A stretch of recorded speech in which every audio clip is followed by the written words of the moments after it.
Um, so in a way, I'm a little bit happy that hope is my centering word today, to be holding hope and being here in hope for the beginning of Advent. And it was sort of lovely, even as I walked in, kind of flustered to like all of a sudden look up and see the tree and the quilts and to realize, oh, it's Advent.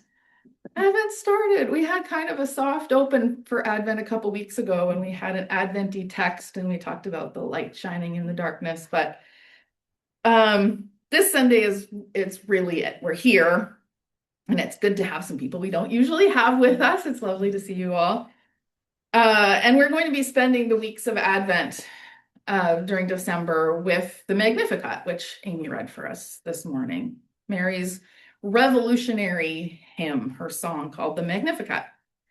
And some other familiar Advent texts as well. But I called Mary's song a revolutionary hymn because what else is it other than a revolution when a tyrant is pulled down from his throne and the rich are turned away empty? Mary is singing, and we're going to sing her song ourselves a little bit later, that the world is about to be overturned. And for those who are oppressed, or for those who are hungry or weak, that is also a song of hope. There is a story that circulates, which speaks to the power of this scriptural song, that the Magnificat was banned by the governments of Nicaragua and Guatemala from being used in public worship during the years when those countries were governed by authoritarian dictatorships. It was just too revolutionary to be spoken in public worship. It aligned too much with rebel causes.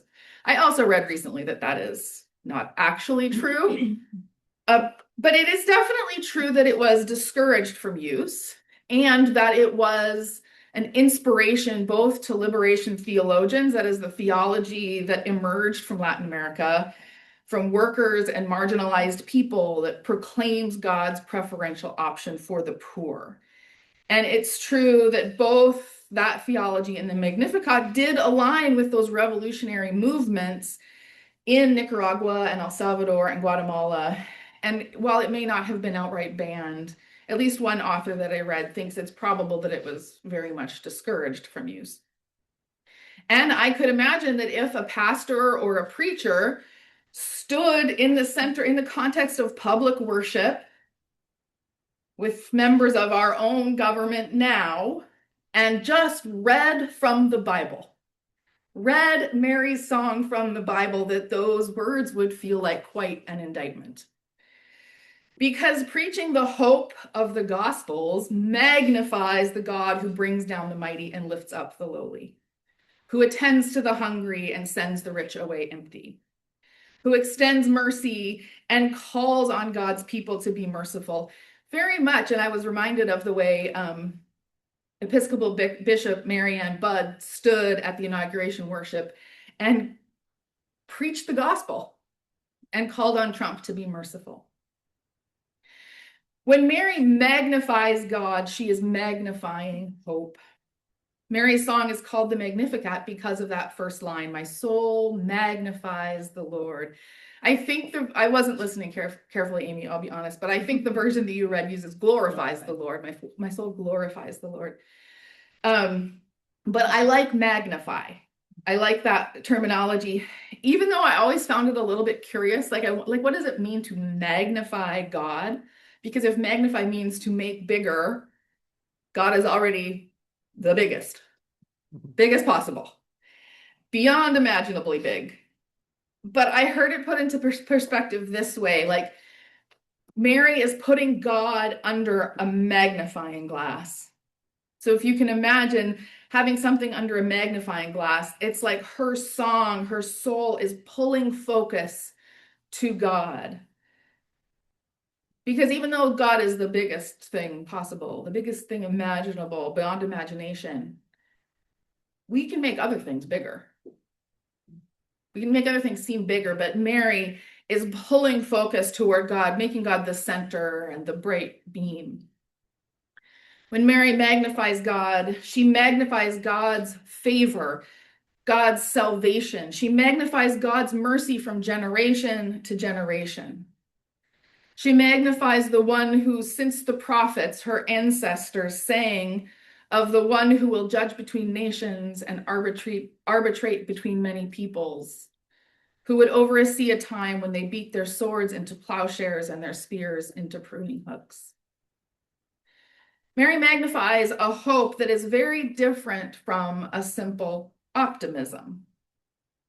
Hope and optimism can sometimes be used sort of interchangeably in conversation. So if you're asked about the outcome of a situation and you're expecting the best, you might say you're feeling hopeful, or you might say that you're feeling optimistic. But unlike optimism, hope expects something, and it even is an action in itself. Hope is an action, and the kind of hope that makes Mary's song so revolutionary. It calls on God's action and our own. The psychologist Kendra Thomas, who's researched hope in justice movements, says this: optimism can rely on a sense of luck over action. Self-help books on optimism are lined with hacks like imagining your greatest possible self or focusing on the best case scenario. My psychology research studies that long-term hope is not about looking on the bright side. It's a mindset that helps people endure challenges, tackle them head on, and keep their eyes on the goal, a virtue that Martin Luther King and other community leaders exemplify. She said this in a context of an article about how King and other revolutionary movements center hope for the long haul. She and her research team talk about virtuous hope, which they define as striving toward a purposeful vision of the common good, a hope often shaped by hardship and strengthened through relationship. So this is the other thing about hope, is that it connects us to other people. It is communal. Thomas goes on to talk about how Martin Luther King's ongoing hope, he was hopeful even though he was not, in fact, very optimistic about his particular circumstances. And he even criticized white moderates for their optimistic support of him and his goals, while offering little or no action to back them up. And I quote, he chastised society for believing that improvement would simply happen on its own. When he said, the arc of the moral universe is long, but it bends toward justice, he was not describing its natural trajectory. He was not being optimistic about the future. But what people have the power to change. You cannot expect greener pastures if they are not tended today. I have myself been guilty of using that quote to relieve myself of responsibility, rather than using it to prompt me to engage in more hopeful action. When Mary magnifies God, she magnifies hope in a way that seems to understand this bending of time and space.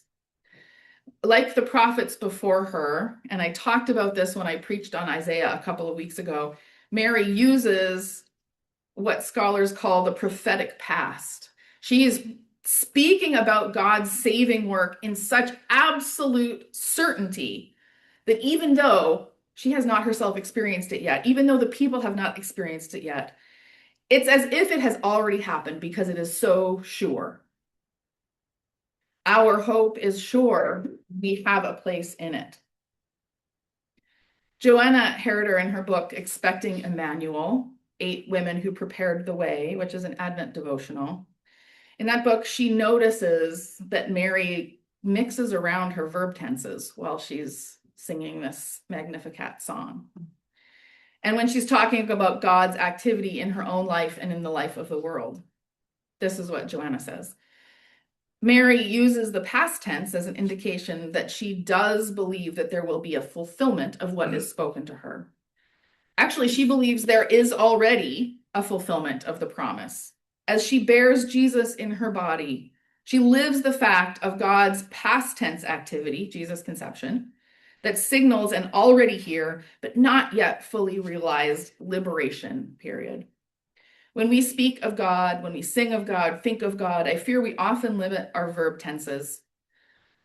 One of the deep gifts of Mary's song is that it holds all time together in the sacred space of incarnation.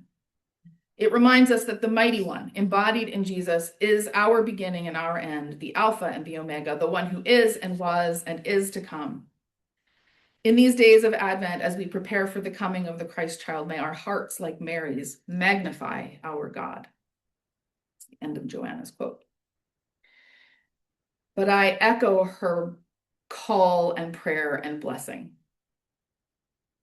This Advent, as we prepare our hearts for Christ, may we not just magnify God, but may we magnify hope. A hope that is active in showing mercy, in filling the hungry, in lifting up the lowly, in sharing the favor of the one who shows a preference for the meek and for the poor. As we prepare our hearts for Advent and for the coming Christ, may we sing and proclaim and live this revolutionary hope. Amen.